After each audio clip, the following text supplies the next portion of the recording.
Llegamos al viernes, gracias por acompañarnos en esta nueva entrega de La Voz del Día en Altavoz. Y seguimos en este recorrido en la campaña electoral que está próxima a culminar a 7 días apenas. A ver, viernes, sábado, domingo, lunes, martes, miércoles, jueves. 7 días, sí, apenas para que empiece el silencio electoral y el proceso de reflexión ojalá sea más profundo de lo que ha venido ocurriendo. Y eso también no solo pasa por la responsabilidad de cada ciudadano, sino por la atención que cada candidato ha tenido respecto a la difusión de sus propuestas, a la entrega de propuestas, a la explicación del alcance y la viabilidad de cada una de estas propuestas de campaña que han entregado a lo largo de este proceso, tanto a la Presidencia de la República como a la Asamblea Nacional.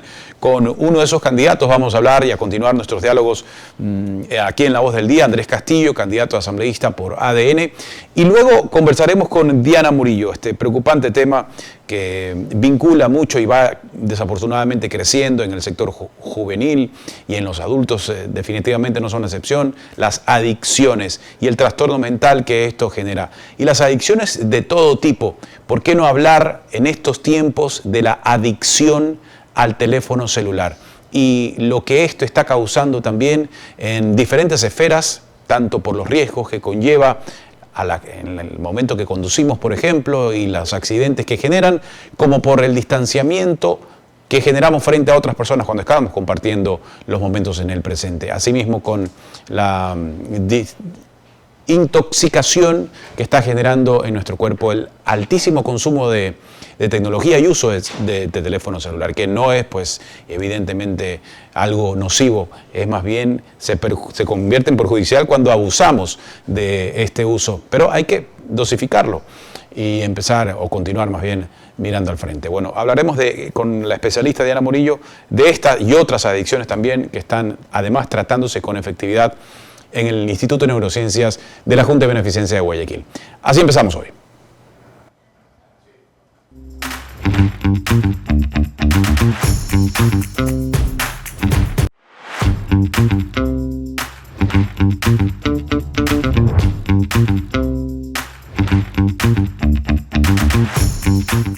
Andrés Castillo, candidato a la Asamblea por ADN. ¿Cómo está, Andrés? Buenas tardes, bienvenidos a La Voz del Día. ¿Dónde lo agarra esta entrevista? ¿En qué parte de su campaña?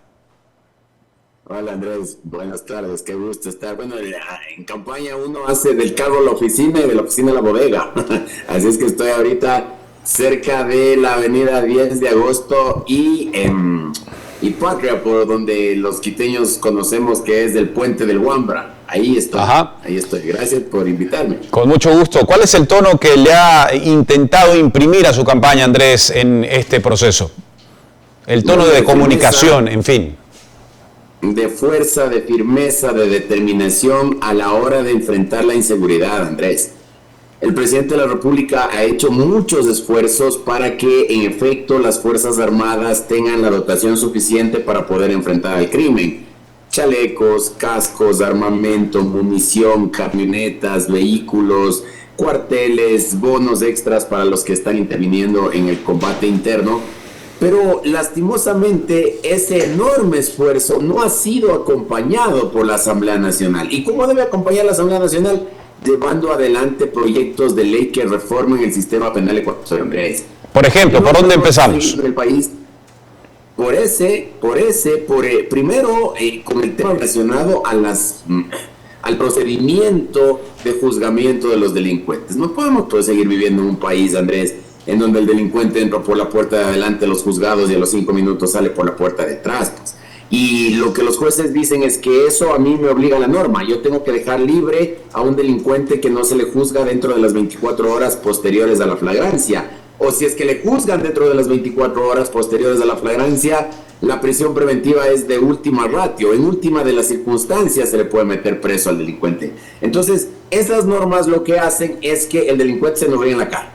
Delinca, haga lo que quiera, si no le juzgan pronto sale libre, si le juzgan pronto pero no le sancionan, le ponen un grisete o le hacen que se presente cada 8 días, vuelve a salir a la calle y sigue con la misma historia. Y por eso es que tenemos gente con 40, 50, 60 detenciones y ni una sola sanción. Así es que ese es uno de los temas que vamos a tener que reformar dentro del marco de la nueva ingeniería penal que estamos proponiendo. La eliminación también quizás, Andrés, de la reconsideración de las condiciones que también con las cuales se faculta el juez para dejar libres a los detenidos, que son estas concebidas medidas sustitutivas y que pues se las entrega como propaganda de circo cada vez que lleva un detenido, y como se amparan en la ley, pues lo favorecen inmediatamente. No debe volverse mucho más fuertes, o las condiciones para las cuales este juez otorgue estas medidas sustitutivas no quepan en determinados delitos. No solamente que deben ser más fuertes, sino que se tienen que cumplir, Andrés. El delincuente no se repele ahora, aun cuando tú incrementes las penas a 100, 200, 300 años, da lo mismo los años que le pongas, porque el delincuente sabe que no va a cumplir ese tiempo en la cárcel. Porque en el Ecuador tenemos jueces de garantías penales, que son los que te sancionan, y jueces de garantías penitenciarias, que son los que te perdonan la pena.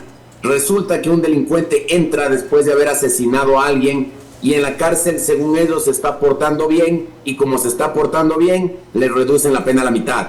Y después vuelven a sacar otro informe diciendo que como se sigue portando bien, y ahora reparte los almuercitos entre sus compañeros, y que ahora le ayuda al curita que va a dar misa los domingos en la cárcel, ahora de esa mitad le van a rebajar al 60% en la cárcel y al 40% de prelibertad.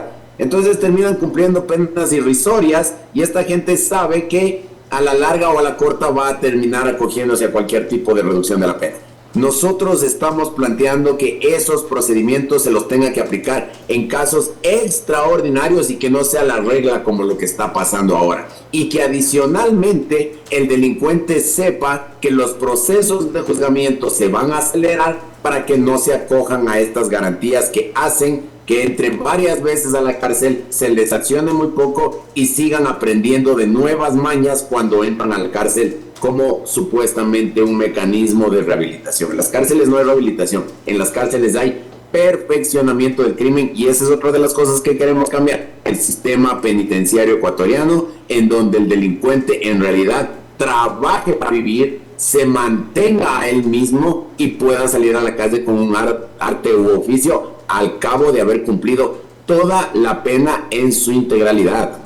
Manteniendo, por ejemplo, el organismo estatal como lo ha desempeñado hasta el momento, que es el SNAI, que evidentemente no ha demostrado ser los mejores directores al frente de las cárceles del país, no solamente por el riesgo que conlleva su cargo y por los crímenes que han ocurrido justamente con directores de las penitenciarías, sino por la administración eficiente de todos estos recintos carcelarios. Pasa por reformular la gestión o el alcance de poder que el SNAI pueda tener u otros organismos dentro de las cárceles para mejorar su administración.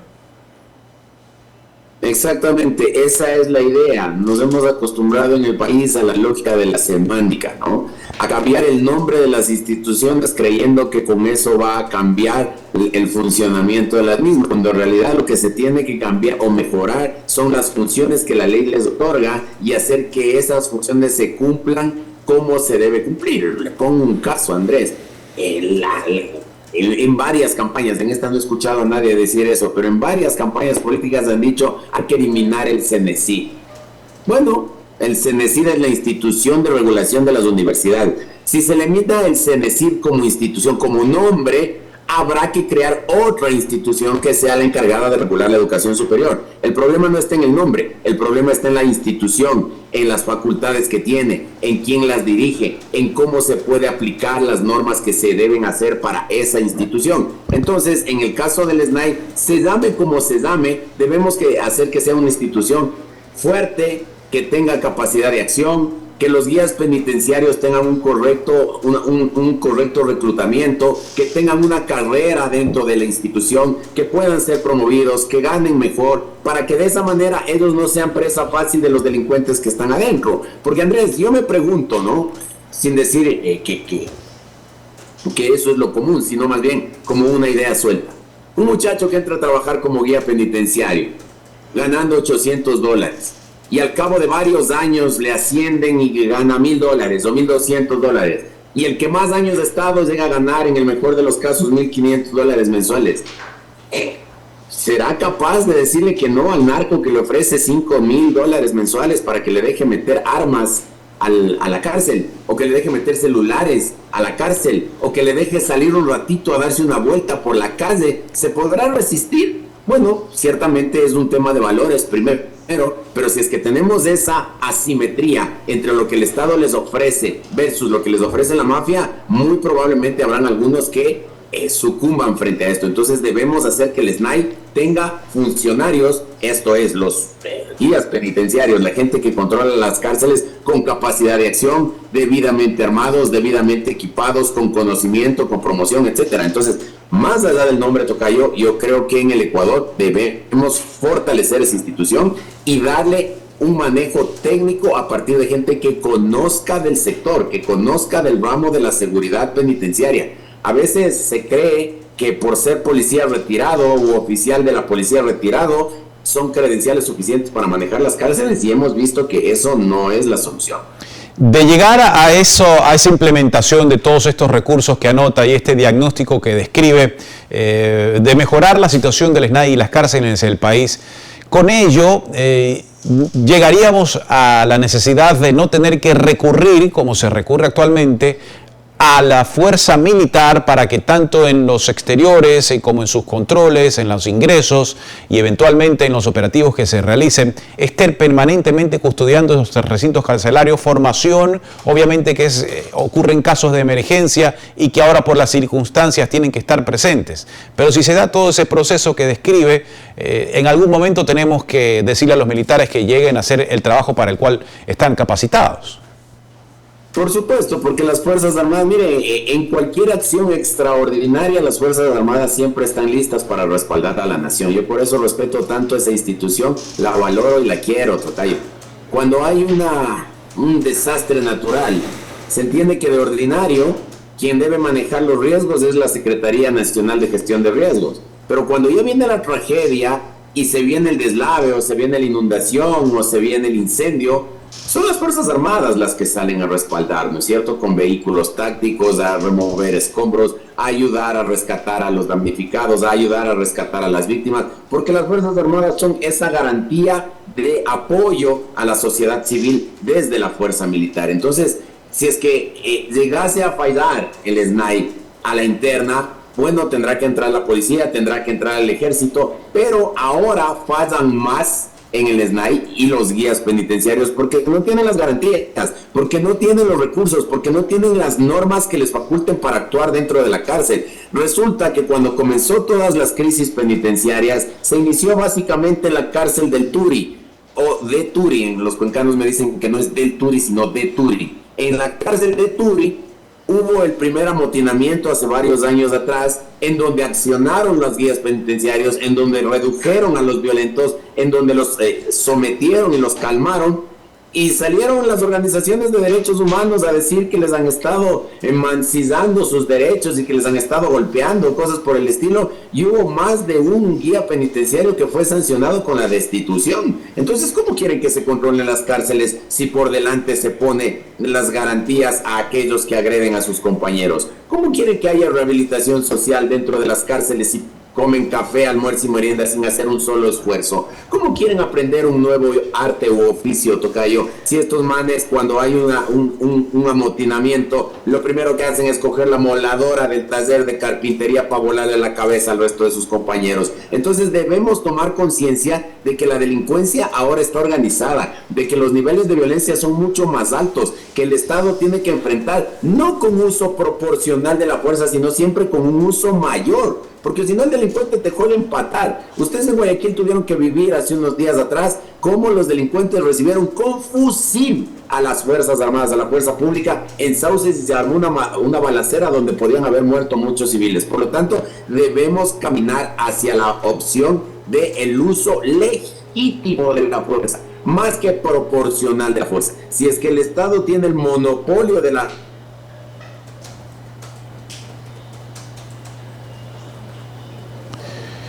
¿Nos escucha todavía, Andrés? ¿Lo perdimos? ¿Lo mantenemos? A veces la comunicación digital tiene estas pequeñas interferencias que se solucionan también de manera muy rápida e inmediata.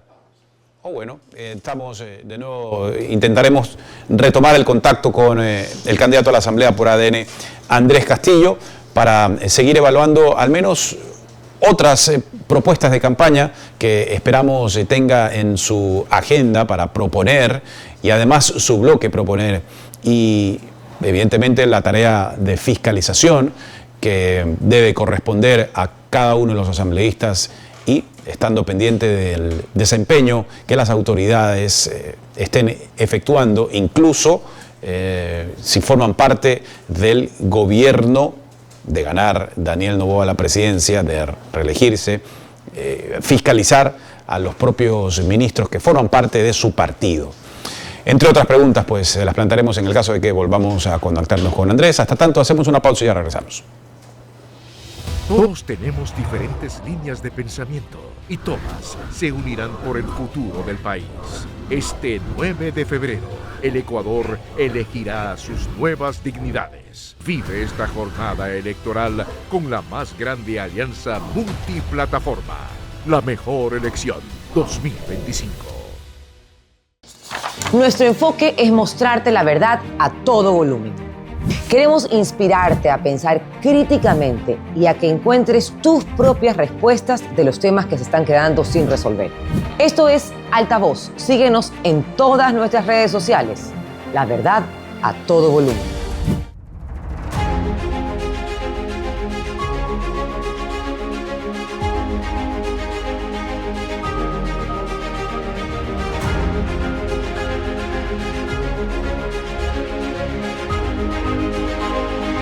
Descubre la verdad a todo volumen, con invitados expertos en los temas que te interesa conocer. Experiencias y perspectivas sin filtros. Hubieron jueces que por dinero son capaces de cualquier cosa. Y más vale la Asamblea perdió una oportunidad de poder también hacer su trabajo. Es un recinto donde reina la ignorancia. Somos Altavoz, la verdad a todo volumen. Juntos somos la mejor elección 2025. Ecuador vuelve una vez más a las urnas para elegir a su nuevo presidente. Durante la jornada del 9 de febrero también se elegirán asambleístas, que desde este año serán 151. Información, resultados y opinión. Sin duda, esta será la más grande alianza electoral multiplataforma del Ecuador, porque somos la mejor elección 2025. El 9 de febrero vive la jornada electoral con la más grande alianza multiplataforma. La mejor elección 2025. Juntos somos la mejor elección 2025. Los grandes se unen para informar en una alianza multiplataforma. Los ecuatorianos definimos nuestro futuro y todo lo que necesitas saber lo encontrarás aquí. Por eso tendremos información ininterrumpida desde las 6 de la mañana hasta el cierre de la jornada electoral. Pero este 2025, Ecuador no solo elige dignidades, sino su destino. El 9 de febrero vive la jornada electoral con la más grande alianza multiplataforma. La mejor elección 2025.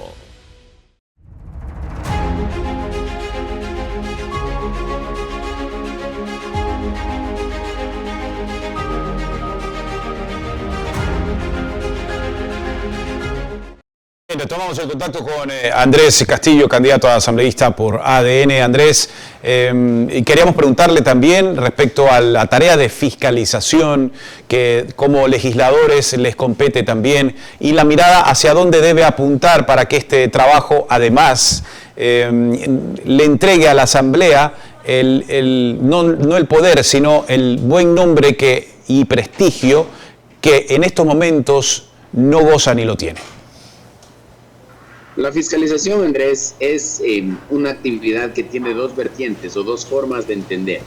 Muchos creen que la fiscalización es solamente llevar a juicio político a los ministros, cuando en realidad tiene la vertiente del control político y la vertiente de los juicios políticos. El control político no necesariamente concluye en llevar a un funcionario a un juicio político, sino más bien hacer revisiones permanentes de lo que está pasando en las instituciones para corregir, para controlar, para hacer que los funcionarios en realidad cumplan como tienen que cumplir. Y la Asamblea tiene la posibilidad de hacer eso en todos los sectores que la Constitución les reconoce. Sin embargo, lastimosamente, de un tiempo para acá, se ha hecho creer a la sociedad que el mejor asambleísta es el que más proyectos de ley presenta o el que mayor cantidad de requerimientos de información hace.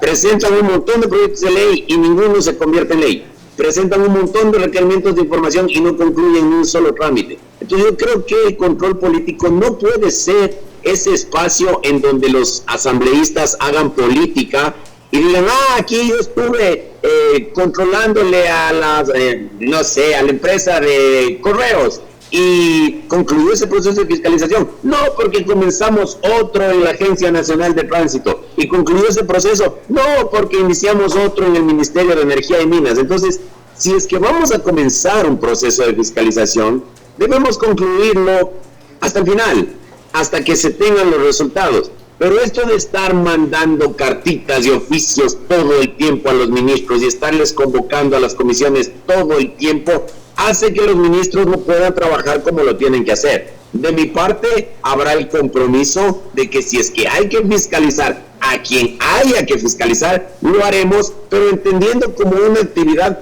propia de las facultades de los asambleístas y no como un ejercicio para darse lija y hacerse propaganda a sí mismo. Si iniciamos los procesos de fiscalización, los concluiremos hasta el final y ese deberá ser el actuar de los asambleístas en el próximo periodo. Cuando dice Andrés, a quien se deba fiscalizar, inclusive a ministros de gobierno, de reelegirse este gobierno, que formen parte del mismo partido.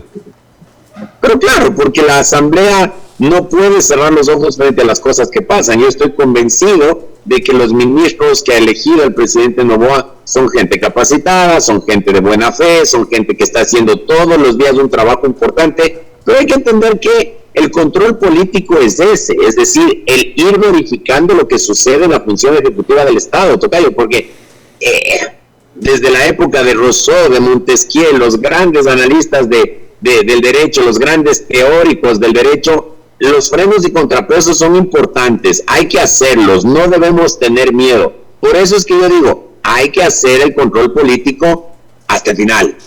Hay que controlar con sentido común. Hay que llevar adelante los procesos que permitan visualizar lo que está pasando. No hacer del control político un show para que el asambleísta diga, yo estoy fiscalizando, pero en realidad no resuelve nada.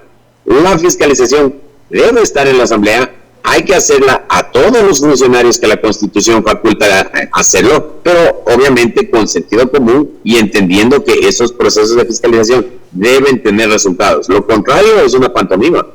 Andrés, gracias por acompañarnos esta tarde en La Voz del Día en Altavoz y compartir algunas de las propuestas de campaña de llegar a la Asamblea Nacional y presentar estas reformas a las que ha hecho énfasis en el COIP y otros alcances que como legislador le competen en su facultad. Gracias, Andrés, y una buena tarde. Gracias, Andrés. Hasta luego. Un abrazo cariñoso. Nos vemos pronto. Andrés Castillo, Asamblea por ADN, ahora conversando con nosotros en esta exposición de ideas como lo pretendemos hacer con todos los candidatos que tenemos la oportunidad de entrevistar y que esperamos este insumo, esta información continúe sirviendo para que usted desde el otro lado, desde su teléfono celular, desde su computadora, desde su televisor, sentado en casa analizando y meditando, esté tomando en cuenta toda esta información que cada uno de los candidatos entregan para considerar, evaluar y decidir el voto informado como corresponde, como nos corresponde el próximo domingo 9 de febrero. Así que volvemos enseguida con Yanela, con más entrevistas y recordándoles nuestras redes sociales que estén pendientes siempre de nuestras publicaciones. Estará una representante del Instituto de Neurociencias de la Junta de Beneficencia de Guayaquil, Diana Murillo, para hablarnos de las adicciones, del trastorno mental, cómo combatirlas, cómo se las está llevando a cabo con éxito en el Instituto de Neurociencias y otras acciones que vale la pena conocer por nuestra salud mental. Venimos. Todos tenemos diferentes líneas de pensamiento y Tomás se unirán por el futuro del país. Este 9 de febrero, el Ecuador elegirá a sus nuevas dignidades. Vive esta jornada electoral con la más grande alianza multiplataforma. La mejor elección 2025. Nuestro enfoque es mostrarte la verdad a todo volumen. Queremos inspirarte a pensar críticamente y a que encuentres tus propias respuestas de los temas que se están quedando sin resolver. Esto es Altavoz. Síguenos en todas nuestras redes sociales. La verdad a todo volumen.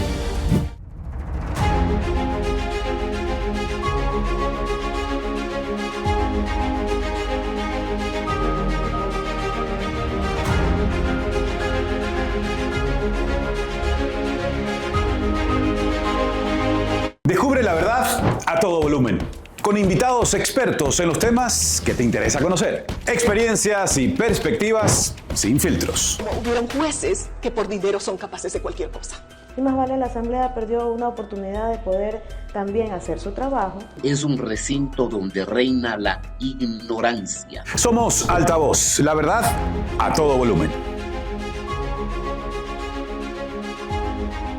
Juntos somos la mejor elección 2025.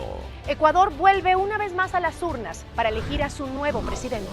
Durante la jornada del 9 de febrero también se elegirán asambleístas, que desde este año serán 151. Información, resultados y opinión. Sin duda, esta será la más grande alianza electoral multiplataforma del Ecuador, porque somos la mejor elección 2025. El 9 de febrero vive la jornada electoral con la más grande alianza multiplataforma. La mejor elección 2025. Juntos somos la mejor elección 2025. Los grandes se unen para informar en una alianza multiplataforma. Los ecuatorianos definimos nuestro futuro y todo lo que necesitas saber lo encontrarás aquí. Por eso tendremos información ininterrumpida desde las 6 de la mañana hasta el cierre de la jornada electoral. Pero este 2025, Ecuador no solo elige dignidades, sino su destino. El 9 de febrero vive la jornada electoral con la más grande alianza multiplataforma. La mejor elección 2025.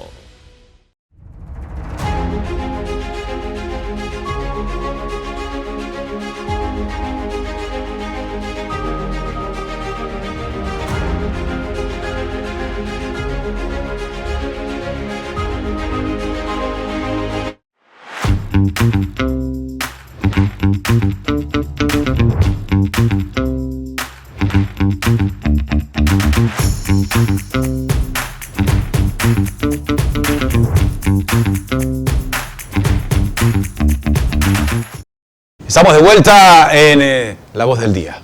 Viernes. Yanela, bienvenida. No, un viernes muy caluroso, al menos acá en la ciudad de Guayaquil. El INAME pronosticaba pues también esto del sol, ¿no? Que había que salir con mucho cuidado, mucha precaución. Si usted tiene un paraguas, de pronto con mucho bloqueador solar, no se olvide, no sea como yo que... Hidratación también, ¿no? Sí, eso también es muy importante. Sí, yo tuve que hacer algunas cosas en exteriores y ya regresé un poquito roja, solo un poquito, pero... Bloqueador, ¿qué pasó? Ahí está, ese es el problema. Bueno. Productor, por favor. Claro, nuevo presupuesto. Pero ya tiene que haber, tranquila, vamos a conseguir. Poco a poco. Muy bien. En todo caso, Andrés, muchas gracias por invitarme una vez más. Bienvenida. Aquí estamos para hablar temas importantes. ¿Qué te parece? Como la entrevista que vamos a continuar y que ya les anticipaba que vale la pena seguir hablando de la salud mental. Ya venimos. Así es.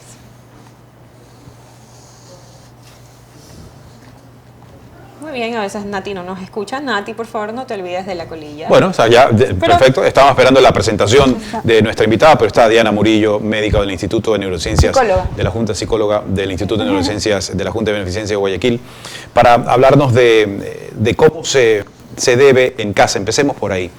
¿Cómo se debe en casa dar un inmediato tratamiento e identificación a las personas que tienen diferentes tipos de adicciones? Y no solo a las drogas, sino el comportamiento que al familiar lo concluya, determinando que necesita una asistencia adicional y que pues ya el tema debe ser tratado por especialistas. Ok, yo creo que es muy importante que la familia conozca. Normalmente no estamos educados para identificar problemáticas de consumo. Vivimos en una cultura que es bastante de consumo en términos de consumo de alcohol, de tabaco, lo que han sido las drogas legales, inclusive de ciertas drogas ilegales que se han como normalizado, como es el consumo, por ejemplo, de cannabis. Entonces las personas no logran identificar cuando van desarrollando patrones de consumo complicados.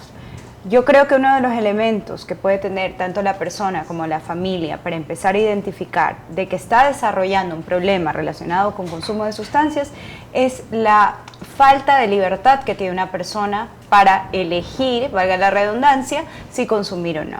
Una persona que empieza a desarrollar una problemática de consumo es una persona que empieza a verse afectada en diferentes áreas de la vida. Es decir, que pese a que esto le genera algún tipo de conflicto en alguna de las áreas, sea en su salud física, su salud mental o su salud relacional, no puede dejar de consumir sustancias. Entonces esa persona ya no puede parar, ya no puede elegir entre el consumir o no consumir en virtud de si me está afectando o no.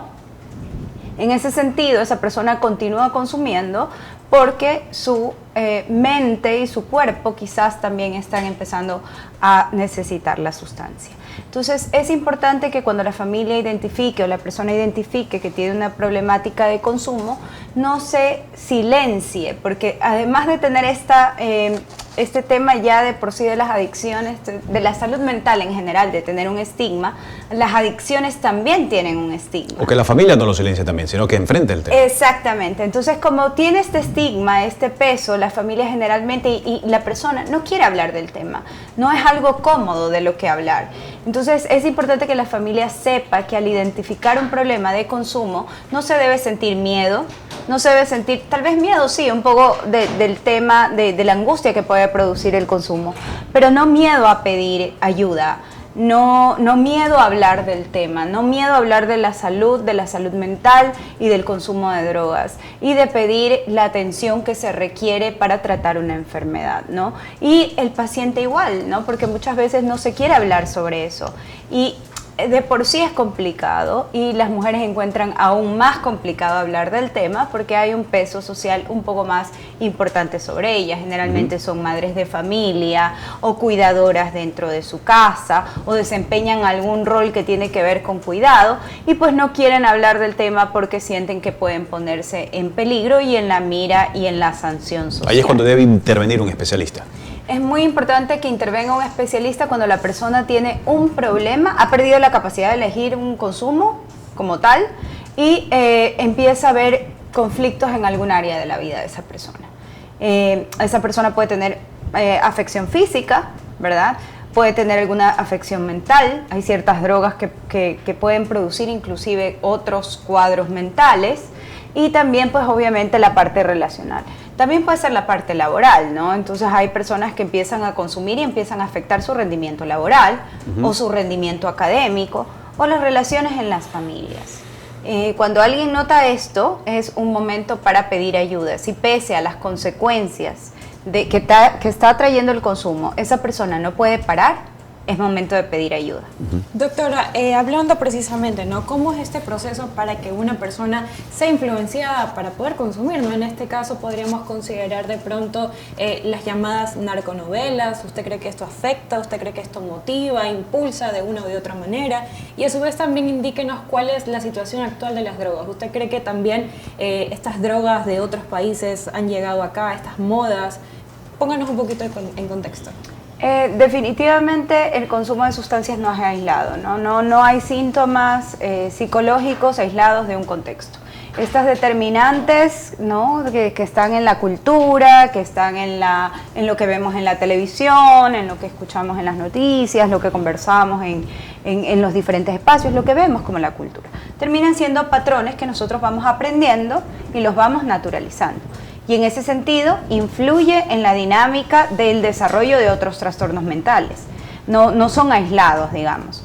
Entonces sí, efectivamente, no creo que la causa sean definitivamente las narconovelas, pero sí, por supuesto, interactúan dentro de una cultura que propicia el consumo de muchas maneras. Ojo, no solamente el consumo de sustancias, vivimos en una época que empuja al consumo, que empuja a la gratificación inmediata, que empuja a no tolerar la frustración, un poco es quiero algo y lo quiero ya.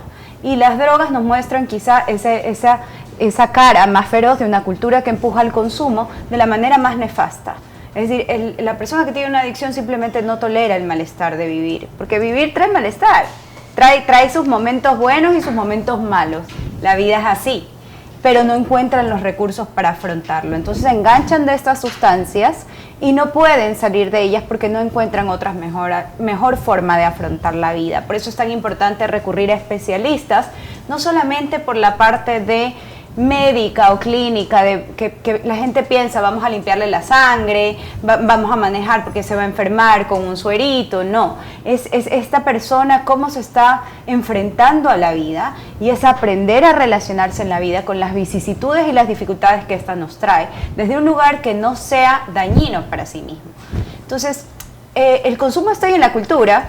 Obviamente lo que nosotros vemos en la televisión, lo que vemos en la vida diaria, definitivamente influye en patrones de consumo.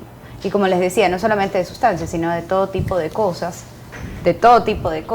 y nos volvemos personas consumidoras. Ahora bien, no doctora, necesariamente de drogas, pero consumidoras. Precisamente, hablábamos también de lo que es una adicción, pero un trastorno, para poner en contexto a la audiencia, ¿qué es? ¿Cuáles son los casos más vistos en cuanto a trastornos en el país? Y que usted podría destacar que se está trabajando también para de una u otra manera poder ayudar a esta población afectada. Bueno, también considero que es importante no llamar enfermedad a todo, ¿no? Porque también podemos llamar enfermedad a todo. Es importante siempre que se recurra a un especialista que haga una evaluación adecuada para determinar si se trata de un trastorno o no. Estamos hablando de un problema y qué nivel de gravedad tiene ese problema, porque son los especialistas los que determinan el nivel de gravedad de la situación en curso y el tipo de tratamiento que deben llevar a cabo. Hay diferentes modalidades de tratamiento, ¿no? Hay el tratamiento en modalidad ambulatorio, hay menos intensivo, hay ambulatorios más intensivos, hay el tratamiento residencial, que es el que nosotros tenemos justamente en el Instituto de Neurociencias de la Junta de Beneficencia. Es un tratamiento en modalidad residencial para pacientes que tienen drogodependencias y que tienen un nivel de gravedad de consumo lo suficientemente importante como para que amerite el ingreso en un tratamiento residencial. Es decir, no toda persona que tiene una problemática de consumo requiere un ingreso. Sí, esto es importante porque normalmente la familia se asusta mucho, ve un caso de consumo e inmediatamente piensa hay que encerrarlo, ¿verdad? Vamos a aislarlo en el lugar más recóndito allá por no sé dónde, donde esté lejos de la sociedad, y no funciona así. Es importante que busquemos especialistas que determinen qué nivel de gravedad tiene y determinen la modalidad de tratamiento más adecuada. Si por algún motivo una modalidad de tratamiento no funciona, siempre contamos con un nivel de tratamiento un poco más adecuado, más restrictivo, más cuidado, para brindar, por supuesto, la atención que requiere ese paciente y promover la salud del mismo, ¿no? Pero ¿cuáles son esas primeras señales para saber que mi familiar, mi amigo o alguien cercano a mí está padeciendo un trastorno? O sea, ¿cómo los identificamos? Ok, primero se alteran las funciones más básicas: la alimentación, el sueño, el aseo y cuidado personal, los hábitos diarios, las funciones de la vida cotidiana. Tú ves una persona que a lo mejor duerme mucho, ¿verdad? O está durmiendo muy poco, anda caminando por la casa, te dicen no duerme, lo veo que camina, o duerme mucho, no quiere salir de la habitación, ha dejado de asistir al trabajo, no está cumpliendo con sus responsabilidades, veo que ya no interactúa con los demás, no quiere comer o pasa comiendo todo el tiempo. Y también obviamente se producen estas alteraciones y también uno se da cuenta en el discurso de la persona. Bueno, no todo el mundo dice no estoy bien, ¿no? Y necesito ayuda, pero sí podemos identificar en estas alteraciones que se presentan en los hábitos diarios y en la función cotidiana. Y obviamente nunca está de más, si yo tengo una preocupación por un familiar, no descartar esa preocupación, porque a veces decimos quizás no sea tan grave, quizás sea temporal, ya se le va a pasar. Y muchas veces no es así. Como familia nos guardamos esas cosas. Como les decía, ya los trastornos mentales tienen un estigma y mucho más lo tiene el consumo de sustancias. La familia siente mucha vergüenza y mucho temor de hablar de estas cosas, y por eso se considera muy importante que si uno nota intuye como familia de que algo no está funcionando bien con mi familiar, poder pedir la ayuda que necesito para que lo pueda evaluar un especialista. Quizás este indicador sea justamente en estos cambios de hábitos que son significativos y que van en detrimento de la funcionalidad de la persona. Ahora bien, usted está mencionando eso, ¿no? De buscar ayuda. Y en redes sociales se visualiza mucho que hay personas que se autodenominan como el nombre tal y rescata, lo saben colocar, ¿no? Creo que ya tenemos algunas referencias en mente. En cuanto a esta práctica, ¿usted qué tan de acuerdo está en que se salga a las calles, se ve una persona que está en una condición vulnerable y se lleve a esa persona hasta un centro de salud o de rehabilitación en este caso? ¿Usted qué tan de acuerdo está en esta práctica y usted cree que es viable en todos los casos? Que muchos de los casos de esos centros de rehabilitación no están altamente calificados como corresponde. Justamente iba a apuntar para allá, ¿no? Hay un marco legal, ¿verdad? Hay un marco legal, uno no puede ir ahí por la vida cogiendo a la gente como si fueran seres, objetos al que yo puedo simplemente coger y llevármelo a algún lado y encerrarlo, no funciona así, ¿no? Las personas tenemos derechos, hay un marco legal que nos ampara, y para buscar un lugar de tratamiento, o sea, uno puede tener, yo siempre digo una frase, ¿no? Perdón que la use de forma muy coloquial, pero de buenas intenciones está empedrado el camino al infierno. Es decir, vamos haciendo un sinnúmero de cosas de forma errática, al margen muchas veces de la ley y de los derechos de las personas, en el intento de salvar al otro. Entonces, no se puede hacer eso porque hay un marco legal que indica que no podemos recoger a una persona como si fuera un objeto y llevarlo y encerrarlo en un centro. Hay que empezar a trabajar con esas personas para que ellos vayan identificando su necesidad de tratamiento, y como les mencionaba hace un momento, no toda persona, quizás ya en esa condición de calle que usted menciona, probablemente sí necesite un tratamiento residencial, pero para llegar a esa convicción en esa persona hay que hacer un trabajo terapéutico inicial, para que la convicción venga de esa persona donde diga yo necesito un tratamiento y tengo conciencia de que realmente tengo un problema con drogas y que requiero la ayuda. Por otro lado, también hay un marco legal que ampara los derechos también de la familia, es decir, si yo veo que mi familiar es un riesgo para mí, es un riesgo para sí mismo y que de alguna manera necesito internarlo a pesar de que no quiere, también hay un marco legal que te ampara. Pero hay que buscar la ruta correcta, ¿no? Y además hay muchos centros que no están calificados, que no cuentan con los permisos y que se convierten en verdaderos centros de vulneración de derechos. ¿Y cómo identificar que un centro esté en buenas condiciones? Porque muchas personas se pueden dejar llevar por una publicidad o por redes sociales, pero como familiar, ¿cómo yo me aseguro que mi tío, mi primo, mi amigo o mi conocido vaya a estar bien y lo más importante, que se logre el objetivo, que se recupere? Claro que sí. Bueno, el Ministerio tiene un listado, ¿no? Uno siempre puede recurrir al Ministerio de Salud a preguntar si un centro se encuentra legalmente avalado, si cuenta con los permisos de funcionamiento. Incluso se le puede solicitar a la persona que está ahí que te muestre si tienen permisos de funcionamiento, es importante. Y es importante que vayan a lugares donde se observe un equipo técnico completo, multidisciplinario y calificado. Psicólogos, psiquiatras, terapeuta ocupacional, médico clínico, nutricionista, rehabilitador físico, operadores vivenciales, licenciadas en enfermería, auxiliar de enfermería. Es decir, estamos hablando de un equipo completo, un equipo que te va a brindar toda la atención que tú requieres. En el instituto, por ejemplo, contamos con todo el equipo multidisciplinario. Ahora ustedes me pueden decir, claro, el instituto es un hospital, quizá en una CETAT no, pero tienes que contar con el equipo aunque no esté 24/7. Tienes que tener un médico itinerante, tienes que tener un psicólogo que esté ahí pendiente de la atención que se hace a los pacientes. Y es importante también identificar que no solamente sean personas en recuperación quienes manejen estos centros, ¿sí? Ellos pueden tener la experiencia vivencial y son parte importante de los tratamientos de adicciones, pero no son quienes deben dirigir los centros de tratamiento. Porque para manejar un problema de salud, debe manejarlo personal de salud. Esto es muy importante, ¿no? Si tengo un problema de salud, lo maneja personal de salud. Personal de salud, además calificado. Entonces, sí, pueden tener un centro, pero es importante que se coordine con el equipo técnico, que tenga una infraestructura segura. No puedo ver que yo llevo a mi familiar a un lugar donde todo está oscuro, no hay ventilación, el aire está viciado, hay pocos cuartos, no tienen camas suficientes, veo que me dicen que tienen capacidad para 20 y de pronto encuentro 30 o 40 o todos metidos en una habitación. No puedo ir y visitar un centro y pensar que tiene un cuartito chiquito ahí donde pueden encerrar para que pasen el mono, que le llaman el mono el síndrome de abstinencia, ¿no?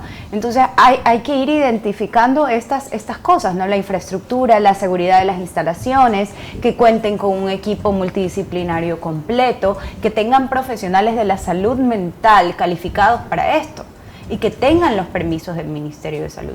La comida, es importante que sepan que van a contar con su alimentación, ¿no?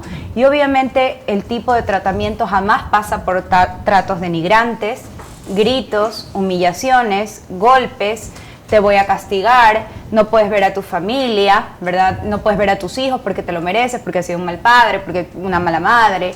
El tratamiento no va por estos discursos, ¿no? Ni va por el golpe ni la humillación. Entonces es importante que se sepa que un tratamiento de salud es un tratamiento de salud y apunta a la cura, por decirlo de alguna manera, aunque los trastornos por consumo de sustancias no tienen cura conocida, tienen formas de tratamiento. Háblenos, psicóloga, de ese proceso para un mejor entendimiento, empezando con el acompañamiento de la familia cuando toma la decisión de llevarlo a un centro calificado como el Instituto de Neurociencias y el estatus en el que ese paciente es tratado durante el tiempo que el tratamiento determine. Y luego esta reinserción al mundo familiar, al mundo laboral, ¿es posible también? Aun cuando definitivamente no se pueda calificar libre de adicción como lo describe, pero ¿puede continuar su vida, retomarla habitualmente? Por supuesto, de hecho los tratamientos apuntan no solamente que una persona deje de consumir, ese no es el objetivo, es el medio para que tú seas una persona útil, que puedas tener calidad de vida. A eso apuntan los tratamientos, no es que yo solamente quiero o me interesa que tú dejes de consumir, no, a mí me interesa que tú seas una persona con conductas prosociales, que puedas trabajar, que puedas ser funcional y que te puedas sentir bien, o sea, que puedas tener bienestar en tu vida. Entonces, parte de los procesos llega a la familia, se acompaña también a la familia, no solo es el paciente, porque en el tema de las adicciones se considera que toda la familia se ve afectada por una persona que tiene un trastorno de consumo y es importante trabajar con todo el sistema familiar. Entonces, es el acompañamiento durante el tiempo que dure el tratamiento. Nosotros tenemos en modalidad residencial de hasta 6 meses de tratamiento, y digo hasta 6 meses de tratamiento porque también hay planes de tratamiento individualizados. Es decir, hay un equipo que valora la gravedad del paciente y dice, bueno, podemos hacer este tratamiento en menos tiempo, podemos hacerlo en 4 meses, podemos hacerlo en 3 meses. O sea, se puede hablar sobre esto, no es un tiempo rígido. En ese sentido, cuando ellos ya pasan a las últimas etapas, ¿no? Ellos empiezan el proceso de reinserción socio, familiar y laboral, donde ellos aprenden, por ejemplo, dentro del Instituto de Neurociencias, a elaborar panes, al manejo de alimentación, cómo gestionar, por ejemplo, una panadería, cómo manejar una cafetería. ¿Para qué? Para que ellos puedan ir, esto es por ponerle algunos ejemplos, ¿no? Para que ellos vayan adquiriendo hábitos relacionados con el espacio laboral y también un oficio para hacer cuando ellos salgan, ¿no? Porque generalmente no es que el paciente ya tiene un trabajo que lo está esperando, ¿no? Tiene que ponerse creativo un poco y ver qué emprende. Y nosotros, considerando que en general los trastornos por consumo tienen un alto índice de recaída, tenemos un programa de seguimiento posegreso. Y es buenísimo porque es totalmente gratuito, esto no cuesta absolutamente nada. Son pacientes que han salido de tratamiento y que pueden continuar asistiendo a la unidad, donde tienen un psicólogo clínico que les brinda atención en el transcurso de la semana, que no está cerrado a que el paciente cumple 6 meses y ya no puede venir más, no, puede venir el tiempo que lo necesite y cuantas veces necesite, y tiene acompañamiento también de un operador vivencial que trabaja con la facilitación de grupos de 12 pasos. Funciona muy bien, hacemos el acompañamiento no solo con el paciente, sino también con la familia en el seguimiento. Bien. La idea es que cuando el paciente sale de la unidad de UCA, tenga un proyecto de vida elaborado, elaborado en su cabeza, por lo menos que trace la ruta a seguir cuando ellos salgan y que dentro del instituto ellos puedan acompañarse con este programa de seguimiento que es gratuito completamente, que le brinde esa contención tanto al paciente como a la familia para que logren los objetivos trazados dentro del proyecto de vida. Doctor, hablemos rapidito, cifras positivas. En su experiencia, ¿cómo ha visto ahora cuántas personas más o menos usted ha visto que se están recuperando, que ya se han reinsertado a la sociedad y que bueno, que les está yendo bien? Realmente nosotros tenemos, nuestra estadística es similar a la del mundo realmente. La del mundo dice que entre 40 y 60% de pacientes recaen. No es una cifra tan favorable. Sin embargo, también dice que en la medida que cuentan con acompañamiento sostenido, encuentran mucho más probabilidades de mantenerse en el tiempo. Nosotros nos mantenemos dentro de esa estadística y teniendo esta mirada justamente social y también enfocada a la salud mental y de acompañamiento permanente, siempre brindamos estos espacios de contención y de seguridad. Y sí, por supuesto que tenemos pacientes que están logrando sus objetivos, que se encuentran trabajando, que están incluso trabajando algunos con nosotros. Hemos podido identificar buenos perfiles y estas personas trabajan con nosotros ayudando a otras personas también a recuperarse y a vivir esa calidad de vida y ese bienestar que tanto necesitan. Entonces no solamente es un centro de tratamiento, sino como yo considero un centro de formación personal y de crecimiento. Que es justamente formación, de crecimiento y sin duda alguna de segundas oportunidades. Andrés. Así es. Y lo son, sin lugar a dudas. Datos, psicóloga, para que nuestra audiencia los conozca, contactos en redes sociales para buscar este acercamiento guiado y profesional que brindan en el Instituto de Neurociencias. Claro que sí. Nosotros vamos a dejar en las redes el número de teléfono, pueden llamar, nosotros tenemos una línea con la que se pueden comunicar sin ningún problema. La atención se la brinda de lunes a viernes en el horario de 7 de la mañana a 3 de la tarde, donde les va a contestar nuestro trabajador social para brindarle toda la información que requiere. También se pueden acercar al Instituto de Neurociencias, buscar al trabajador social de la unidad de conductas adictivas y solicitar la información. Todo el acompañamiento es bastante ágil, ¿verdad? Van a contar con personas que los acompañen durante el ingreso y por supuesto puedan recibir la valoración y la atención de calidad que toda persona se necesita y se merece cuando tiene un trastorno también por consumo o cualquier otro tipo de trastorno mental. Muy bien, con estas alternativas valiosas queríamos compartirlas a ustedes también. Así es, la salud mental no solamente es importante en diciembre, sino que también todo el año, así que estemos siempre pendientes de eso, que muchas personas no le damos tanta importancia o tanta atención. Antes de irnos al corte, recuerden nuestras redes sociales que van a quedar en pantalla, ahí las pueden ver y ahí nos pueden seguir y pueden estar informados. Ya venimos. Todos tenemos diferentes líneas de pensamiento y todas se unirán por el futuro del país. Este 9 de febrero, el Ecuador elegirá sus nuevas dignidades. Vive esta jornada electoral con la más grande alianza multiplataforma.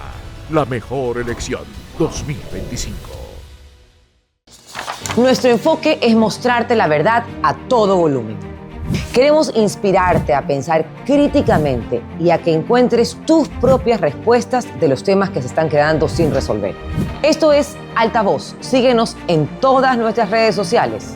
La verdad a todo volumen.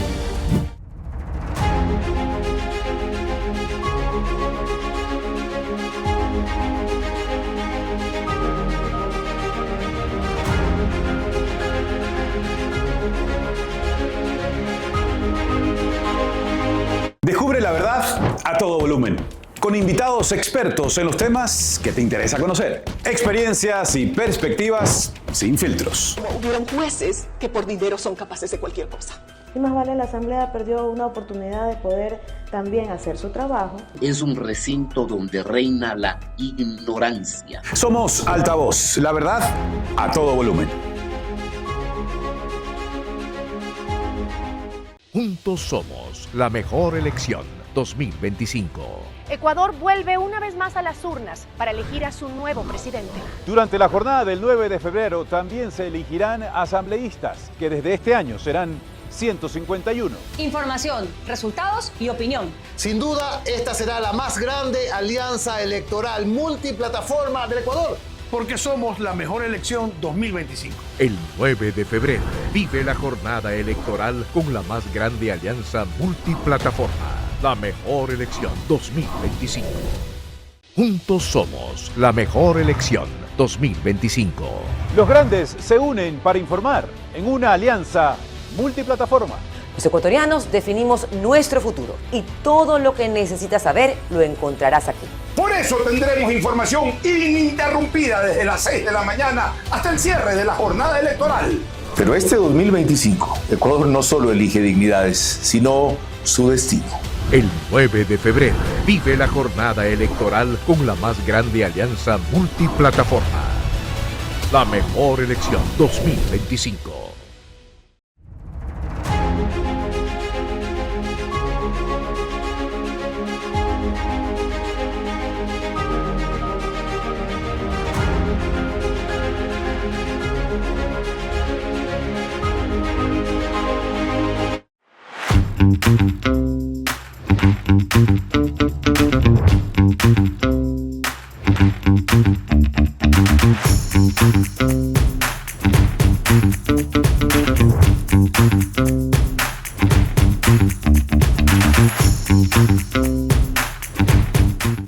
Aquí estamos, no nos hemos ido todavía de fin de semana. Todavía, claro. Todavía, pero en un momento. Prácticamente estamos ya de salida. Ya estamos con un pie aquí y otro pie. Mentira. En todo caso, antes de finalizar este programa, ¿por qué no le parece, Andrés, qué le parece si nos vamos con una notita internacional, no? Bueno, la situación en Colombia está complicada todavía, la cantidad de los desplazados sigue en aumento y bueno, enseguida les contamos cómo los afectados siguen recibiendo ayuda humanitaria. Veamos.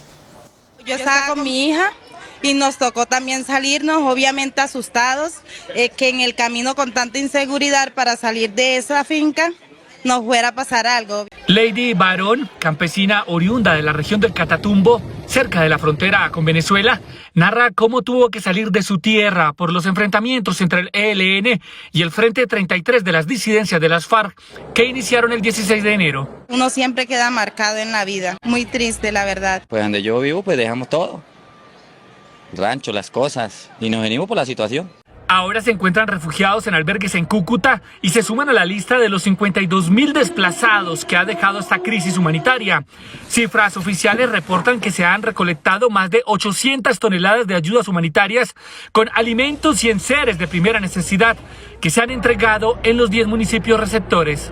En este momento hemos desplegado kit de asistencia humanitaria por todo el departamento. Las autoridades locales instan a la comunidad a seguir apoyando a las personas desplazadas por la guerra en el Catatumbo, debido a que su situación sigue siendo crítica. Hoy estamos haciendo un llamado a que esa solidaridad no pare porque el hambre no se detiene. Todos los días estos más de 22.000 catatumberos necesitan comer, bañarse. Según el Ministerio de Defensa, ya son 6 las operaciones militares que ha desarrollado el ejército en contra del ELN y las disidencias de las FARC en el Catatumbo. Jair Díaz, Voz de América, Bogotá. De seguridad siempre presentes en momentos de crisis en los países. Sí, qué importante es, ¿no? Al menos en esta situación, que se intente mantener el orden y el control y sobre todo que la ayuda llegue a las personas más necesitadas. Pero bueno, Andrés, el viernes ha finalizado. ¿Qué le parece? Finaliza esta edición de La Voz del Día en Altavoz. Así es. Muchas gracias a todos por vernos y no se olviden de las redes sociales que están en pantalla. Hasta la próxima. Gracias.